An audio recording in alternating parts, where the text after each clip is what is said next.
right? America would not accept a Chinese military base in Canada or in Mexico or in the Caribbean. So why would Russia accept U.S., which NATO is really, U.S., military missiles and bombs and planes and tanks right at its border? And number 4, it wants that the world recognize Crimea, Lugansk, and Donetsk as territories separate from Ukraine, because they're full of Russian speakers. They're full of ethnic Russians. So there is some historical claim there that we don't know all the intricacies and nuances of that. We act like, we're pro-Ukrainian and we don't even know what's happened there. Now, all these demands could have been met without war and the death of thousands of troops and civilians. But now Western NATO leaders are talking tough publicly.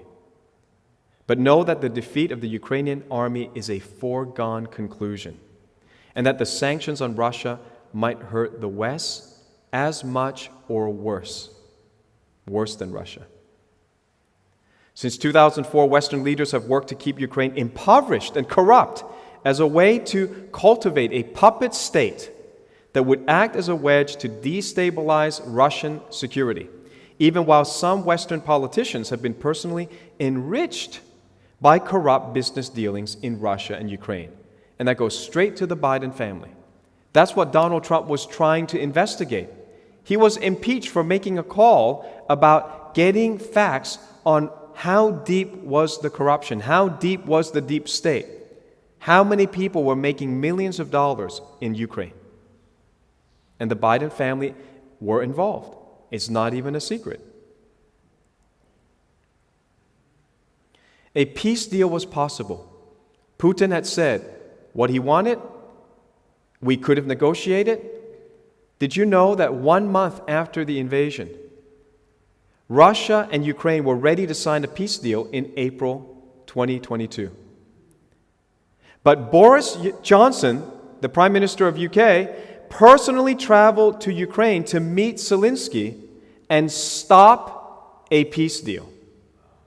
This has now come out. The war would have been over 2 months after it started. Europe would not be short of energy, food, or fertilizer, and the world price of oil and gas would not have skyrocketed. None of your bills would have gone up if Boris Johnson had not personally met with Zelensky. And here's what went down. According to multiple former senior U.S. officials, in April 2022, Russia and Ukraine negotiators appeared to have tentatively agreed on the outlines of a negotiated interim settlement. Russia would withdraw to its position on February 23, when it controlled part of Donbass region and all of Crimea, and in exchange, Ukraine would promise not to seek NATO membership and instead receive security guarantees from a number of countries. Reasonable? Is Putin the war criminal or Boris Johnson? Putin was ready to sign this peace deal. You would have averted the deaths. You would have averted the energy crisis. We don't even know how many lies, how deep the lies go.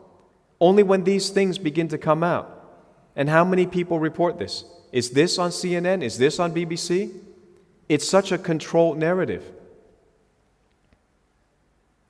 According to a Western newspaper, a pro-Western newspaper in Ukraine, it said that even if, Boris Johnson said, even if Ukraine is ready to sign some agreement on guarantees with Putin, they are not. Western powers are not.